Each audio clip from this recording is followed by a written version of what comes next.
नमस्कार दोस्तों, स्वागत है आपका हमारे चैनल नॉलेज हब पे। मैं हूं सनी कुमार और आज के इस वीडियो में मैं लेकर के आया हूं, जैसा कि आप सभी लोग को पता है कि अभी यूपीआई पेमेंट से रिलेटेड ना बहुत ज़्यादा इश्यूज आ रहे हैं।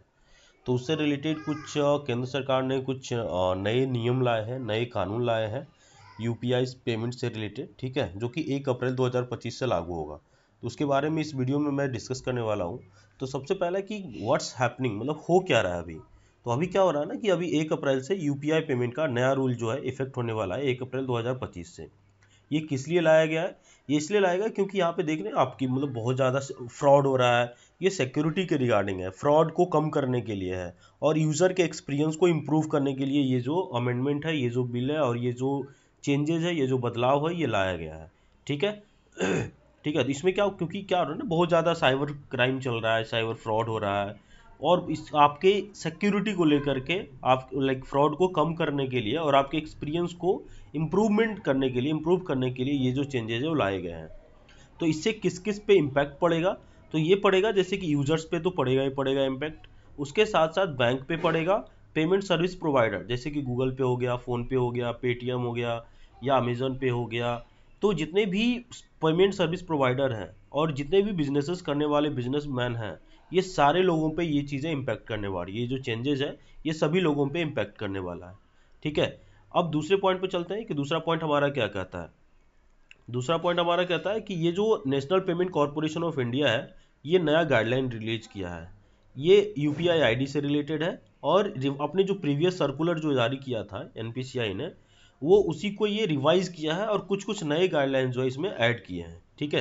तो all UPI members except like जो बैंक है, पेमेंट सर्विस प्रोवाइडर है और जितने भी थर्ड पार्टी एप्लीकेशन है, उसे जो है ये 31 मार्च 2025 तक ये चीज़ों को कंप्लीट करना है उन लोगों को। उनको ये डेडलाइन दिया गया है कि 31 मार्च 2025 तक आपको ये जो गाइडलाइन है ये आपको कंप्लीट कर लेना है, फुलफिल कर लेना है। जितने भी बैंक है या पेमेंट सर्विस प्रोवाइडर है या थर्ड पार्टी एप्लीकेशन है, जैसे कि मोबी क्विक हो गया, ये इंडिकैश ऐसे करके कुछ कुछ जो है थर्ड पार्टी एप्लीकेशन भी है कुछ कुछ। ठीक है। और पेमेंट सर्विस प्रोवाइडर में जैसे अमेजन पे, गूगल पे, फ़ोन पे, पेटीएम, ये सब जितने भी पे आते हैं, इन सभी लोगों को ये डेडलाइन जो है 31 मार्च 2025 तक दिया गया है। ठीक है। और ये जो रूल है ये मैंडेट कर दिया है सभी के लिए कि मोबाइल नंबर रिवोकेशन लिस्ट क्या होता है और डीआईपी लिस्ट बनाने के लिए दिया, बोला है उन लोगों को। क्या करने के लिए 31 मार्च तक ये डेडलाइन दिया है? तो ये डेडलाइन दिया है कि आप एक रिवोकेशन लिस्ट बनाइए जिसमें कि 3 महीने से ऊपर का जितने भी ऐसे मोबाइल नंबर है जिसके ऊपर 3 महीने से ऊपर का वो लाइक रिचार्ज नहीं किए हैं या निष्क्रिय है 3 महीने से ऊपर से, या मोबाइल बंद हो चुका है फिर भी यूपीआई चल रहा है, तो ऐसे मोबाइल नंबर का आप लिस्ट बनाइए। इसको हम लोग बोलते हैं डिजिटल इंटेलिजेंस प्लेटफॉर्म। तो ये इस प्लेटफॉर्म पे एक लिस्ट बनाया जाएगा जिसमें कि ये सारे मोबाइल नंबर को ऐड किया जाएगा। और ये लिस्ट बनाने के लिए 31 मार्च 2025 तक का ये लाइक डेडलाइन दिया गया है। किसको दिया गया है? तो ये एनपीसीआई ने दिया है बैंकों को और पेमेंट सर्विस प्रोवाइडर को और थर्ड पार्टी एप्लीकेशन वालों को। ठीक है। ठीक है। उसके बाद क्या कहता है, उसके बाद है हमारा कि they have to refresh their database. उनको जो है यानी कि जो बैंक है या पेमेंट सर्विस प्रोवाइडर है उनको रिफ्रेश करना पड़ेगा अपने डेटाबेस को वीकली बेसिस पे, यानी कि साप्ताहिक बेसिस पे। साप्ताहिक बेसिस पे उनको जो है अपना डेटाबेस वो लाइक अपडेट करना पड़ेगा। इट मीन्स कि कितने लोगों का मोबाइल नंबर बंद हुआ, कितना चालू है, या कितने लोगों का जो मोबाइल नंबर है वो काम नहीं कर रहा है बैंकों में। तो ऐसे जो डेटाबेस है, ये जो डेटाबेस होगा निष्क्रिय मोबाइल नंबर का, यानी कि जो मोबाइल नंबर काम नहीं कर रहा है, वैलिड नहीं है, इनवैलिड है, तो वैसे लोगों का उसका जो है वीकली बेसिस पे डेटाबेस तैयार करना पड़ेगा और उनको मॉनिटर करना पड़ेगा। रिसाइकल और modify mobile number, updated mobile number होना चाहिए जो कि एक्टिव होना चाहिए। तो ऐसे मोबाइल नंबर का जो डेटाबेस है उसको वीकली बेसिस पे तैयार करना पड़ेगा। और ये चीज़ जो बताई गई है बैंकों को, पीएसपी को यानी कि पेमेंट सर्विस प्रोवाइडर को, थर्ड पार्टी एप्लीकेशन को, तीनों लोगों को ये अपडेट करना पड़ेगा वीकली बेसिस पे। ठीक है। This will lower transaction errors brought by out of date user information.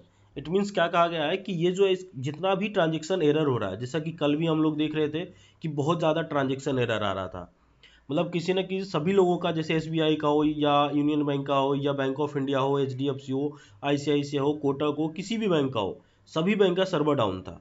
मतलब किसी न किसी बेसिस पे, किसी न किसी चेंजेस के चलते ये मतलब डाउन चल रहा था। तो ये इसी को अपडेट के लेकर के किया जा रहा है, ताकि आपका, क्योंकि क्या हो जाता है ना कि आपका मोबाइल नंबर बंद है फिर भी आपका यूपीआई चल रहा है, तो उससे क्या होगा कि 90 दिन के बाद आपका जो सर्विस प्रोवाइडर है, जैसे एयरटेल हो या फिर वोडाफोन आइडिया हो या जियो हो, तो उनके पास 90 दिन के पास अथॉरिटी मिल जाती है, अगर आप रिचार्ज नहीं करते हो तो, कि वो मोबाइल नंबर किसी और को दे सकते हैं। तो उसी मोबाइल नंबर से अगर आप यूपीआई चला रहे हो तो वो क्या होता है ना कि दूसरे के खाते में चला जाएगा। यूपीआई तो आपका एक्टिव है उस नंबर से, और अगर आपका मोबाइल नंबर बंद हुआ तो फटाक से दूसरे मेंबर्स के पास चला जाएगा वो मोबाइल नंबर, तो पेमेंट भी दूसरे के पास चला जाता है। तो ये सारी चीज़ों को कम करने के लिए, ट्रांजेक्शन एरर को कम करने के लिए, ये जो है लाइक सर्कुलर है ये जारी किया गया है। ठीक है, इससे क्या होगा कि what does it mean for users के लिए क्या हो रहा है ये, तो ये हो रहा है कि if your mobile phone number has not been used for a significant amount of times, bank will erase it from their records. मतलब इससे क्या होगा, क्या करेगा बैंक, वो क्या करेगा कि अगर कोई भी आपका मोबाइल नंबर आपके बैंक में ऐड है और बहुत दिनों से वो यूज़ नहीं हुआ है, तो वो उनके रिकॉर्ड से मिटा दिया जाएगा, वो उनके रिकॉर्ड से हटा दिया जाएगा, और UPI services will be suspended for the account, और उस अकाउंट के लिए यूपीआई सर्विस जो है वो सस्पेंड कर दिया जाएगा, डिलीट कर दिया जाएगा। ठीक है, banks are doing this at to avoid technical errors, यानी कि जो क्या किया जा रहा है कि बैंक ये क्यों कर रहा है, ये बैंक इसलिए कर रहा है टेक्निकल एरर को ख़त्म करने के लिए, रिस्क और फ्रॉड को कम करने के लिए, और जो मोबाइल नंबर रीअसाइन हो जाता है, जैसे कि अभी मैंने बताया कि 90 दिन के बाद रीअसाइन हो जाता है मोबाइल नंबर, तो उसको, उसके चलते क्या होता है कि दूसरे के पास यूपीआई चला जाता है और उसके ऊपर वो पेमेंट हो जाता है। तो वो ये सारी चीज़ों को कम करने के लिए ये बैंक कर रहा है कि अगर आपका कोई भी मोबाइल नंबर अगर किसी बैंक में ऐड है, अगर वो निष्क्रिय है, तो उसे वो अपने डेटाबेस से हटा देगा, और यूपीआई सर्विस जो है वो उस पर्टिकुलर जो नंबर होगा उससे हटा दिया जाएगा। ठीक है, तो ये इसलिए कर रहा है बैंक। ठीक है, नेक्स्ट हमारा कि हु मे बी इम्पैक्टेड, कौन कौन जो है इम्पैक्ट, इससे किसके ऊपर इम्पैक्ट डलेगा, तो ये पड़ेगा customers who have updated there mobile numbers but not there bank accounts. Customer, वैसे ही कस्टमर्स जो अपना मोबाइल नंबर चेंज कर लिए हैं बट बैंक में वो मोबाइल नंबर जो है चेंज नहीं करवाए हैं, तो उनके ऊपर इम्पैक्ट डलेगा। Customers who continue to use UPI service use inoperative और रीएलोकेटेड मोबाइल नंबर्स, अभी मैंने बताया था कि रीएलोकेट हो गया मोबाइल नंबर, फिर भी वो अपने पास यूज़ कर रहे हैं यूपीआई, तो इसलिए ये उन लोगों के ऊपर भी ये इम्पैक्ट डलेगा। ठीक है, नेक्स्ट है कि customers who relinks their SIM cards without having updated their bank information, यानी बिना बैंक को इन्फॉर्म किए हुए कस्टमर जो है सिम कार्ड को रीलिंक करवा दिए हैं, रीलिंक्स कर दिए हैं, बिना बैंक को बताए हुए अपना जो मोबाइल नंबर है वो चेंज कर लिए हैं, और फिर भी यूपीआई उस पर वो चला रहे हैं। ठीक है, तो इसके ऊपर उन वैसे कस्टमर के ऊपर ये इम्पैक्ट डलेगा। तो 3 तरह के कस्टमर के ऊपर ये इम्पैक्ट डलेगा। वैसे कस्टमर जो मोबाइल नंबर चेंज कर लिए बट बैंक में चेंज नहीं कराए हैं, वैसे कस्टमर जिनका कि मोबाइल नंबर रीएलोकेट हो गया है फिर भी वो यूपीआई चला रहे हैं, वैसे कस्टमर जिनका कि सिम कार्ड चेंज कर लिए हैं बट बैंक को इन्फॉर्म नहीं किया है। तो ये 3 तरह के कस्टमर के ऊपर ये इम्पैक्ट डलेगा। ठीक है, नेक्स्ट हमारा कहता है कि why a mobile number is important for UPI, ये यूपीआई के लिए मोबाइल नंबर क्यों ज़रूरी होता है, क्योंकि bank your mobile number link to your bank for OTP verification. Mobile जो बैंक में मोबाइल नंबर होता है वो किस लिए लिंक होता है, वो होता है ओटीपी वेरिफिकेशन के लिए। इफ़ इट बिकम्स इनएक्टिव, यदि ये इनएक्टिव हो जाता है या किसी को असाइन हो जाता है तो आपका जो ट्रांजेक्शन है वो फेल हो जाएगा, यानी कि आपका जो मोबाइल नंबर है यदि वो इनएक्टिव है या किसी को रीअसाइन हो गया है तो वो आपका जो ट्रांजेक्शन है वो या तो फेल होगा या फिर किसी रॉन्ग अकाउंट में चला जाएगा आपका। ठीक है, तो इस चीज़ों को, ये भी गलती हो सकता है, इसलिए इंपॉर्टेंट होता है यूपीआई के लिए मोबाइल नंबर। ठीक है, नेक्स्ट हमारा क्या कहता है कि द रिजर्व आरबीआई ने क्या किया है कि रेज्ड इंटरचेंज फीस, और कुछ कुछ जो है, अभी ये तो हो गया कि यूपीआई पेमेंट से रिलेटेड क्या चेंजेस किया है वो हो गया। दूसरा है कि आरबीआई ने एक एटीएम चार्ज पे भी कॉस्ट बढ़ा दिया है। क्या क्या बढ़ा दिया, जो कि 1 मई 2025 से ये 1 मई 2025 से ये लागू होगा। क्यों लागू होगा और कैसे फीस लगेगा और क्या चार्जेस लगेगा, ये इसलिए लगाएगा क्योंकि इंटरचेंज फीस क्या होता है, जैसे कि सपोज दैट आपके पास एचडीएफसी बैंक का एटीएम है और आप एसबीआई के पास गए, एसबीआई के एटीएम में आप गए पैसा निकालने के लिए, कैश विड्रॉवल के लिए, तो कैश विड्रॉवल आप वहाँ से निकालोगे तो एटीएम तो आपका एचडीएफसी का है बट सर्विस आपने यूज़ किया एसबीआई का, तो एसबीआई वो चार्ज क्या करेगा, एचडीएफसी से लेगा। क्योंकि वो सर्विस दिया एसबीआई ने आपको, तो सर्विस के बदले जो चार्ज करेगा वो एचडीएफसी से लेगा और एचडीएफसी फिर आपसे लेगा, तो वो होता है इंटरचेंज फीस। तो उसको जो है वो थोड़ा बढ़ा दिया गया है और ये कब से लागू होगा, तो 1 मई 2025 से होगा। ठीक है। Customers who frequently use ATMs will be affected by this change, which will increase the cost of withdrawal. Withdrawal cost जो है इससे बढ़ जाएगा, कैश विड्रोवल कॉस्ट जो है इससे बढ़ जाएगा। ठीक है। और कितना बढ़ेगा, तो थोड़ा सा ये भी हम लोग कहते हैं कि इम्पैक्ट बैंक के ऊपर क्या इम्पैक्ट पड़ेगा, कि bank will face fewer case of unauthorisation transaction. ये अनऑथोराइज ट्रांजेक्शन जो होता है बहुत कम केस आएंगे उनके पास, क्योंकि रीअसाइंड मोबाइल नंबर के चलते ये ऐसा होता था। तो उसके बाद क्या होगा, स्ट्रीमलाइन डेटा मैनेजमेंट, यानी कि रेगुलर मोबाइल नंबर अपडेट्स उनको कराना पड़ेगा। Ensure cleaner and more accurate data, उनके पास एक एक्यूरेट डेटा रहेगा, लेकिन उनके पास बर्डन क्या आएगा कि उनको ऑपरेशनल बर्डन आएगा, मतलब उनको जो हर वीक ये जो है अपडेट करना पड़ेगा, तो ये उनके लिए थोड़ा बर्डन आ जाएगा। ठीक है। अब नेक्स्ट हमारा क्या कहता है कि क्या क्या चेंज, इंटरचेंज फीस क्या बढ़ेगा। तो जैसे अभी मैंने बताया, इसमें एक एग्जांपल दे करके एचडीएफसी बैंक का है, उसके बाद एसबीआई में गया, तो सर्विस चार्ज क्या करेगा, वो एचडीएफसी से लेगा और एचडीएफसी फिर आपसे लेगा। ठीक है। उसके बाद एक और चीज़ होता है कि वाइट लेवल ऑपरेटर्स होते हैं। वाइट लेवल ऑपरेटर्स मतलब हो गया कि जैसे अगर आपका एक कुछ ऐसे फ्रेंचाइजीज होते हैं, कुछ ऐसे कंपनीज होते हैं, जैसे टाटा का इंडिकैश हो गया, तो टाटा का जो इंडिकैश है वो सिर्फ कैश विड्रोवल के लिए आपको बोलता है कि आप किसी भी बैंक का एटीएम लाइए और हम आपको नगद देते हैं, मतलब कैश आपको देते हैं। तो ये वाइट लेवल एटीएम ऑपरेटर्स होते हैं, जिसे कि मतलब कोई भी बैंक नहीं है, कोई भी लाइक एनबीएफसीज नहीं है, बट फिर भी वो कैश विड्रोवल दे रहे हैं, तो उसे वाइट लेवल एटीएम ऑपरेटर्स बोला जाता है। तो उनके ऊपर भी ये चार्जेस जो है वो बढ़ेगा, क्योंकि आप जानते हो कि मतलब पिछली बार ये जो यूपीआई जो है, मतलब डीडी न्यूज़ की रिपोर्ट के अनुसार से आप देख सकते हो कि जनवरी में टोटल $17 बिलियन का ये जो यूपीआई ट्रांजेक्शन हुआ है, उसमें से जो टोटल अमाउंट कितना हुआ था 23.48 लाख करोड़, यानी कि 23.23 लाख करोड़ रुपए का जो ट्रांजेक्शन हुआ है वो यूपीआई के थ्रू हुआ है।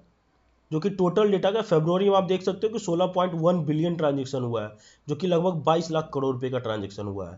तो ये इसलिए किया जा रहा है ताकि यूपीआई ट्रांजेक्शन को बढ़ावा दिया जाए। ठीक है। इसमें से टोटल आप जानते हो कि टोटल मार्केट में 80% जो रिटेल आउटलेट है वो यूपीआई के थ्रू हो रहा है, मतलब 80% पेमेंट जो है वो यूपीआई के थ्रू हो रहा है। लगभग टोटल जो पेमेंट सिस्टम जो चल रहा है मार्केट में बिजनेस के थ्रू या किसी भी चीज़ों के थ्रू, तो टोटल 80% जो रिटेल पेमेंट से हुआ है पूरे इंडिया में, वो 80% पेमेंट हो रहा है यूपीआई के थ्रू। 20% ये जो कि कैश के थ्रू या किसी और की चीज़ों के थ्रू हो रहा है। ठीक है।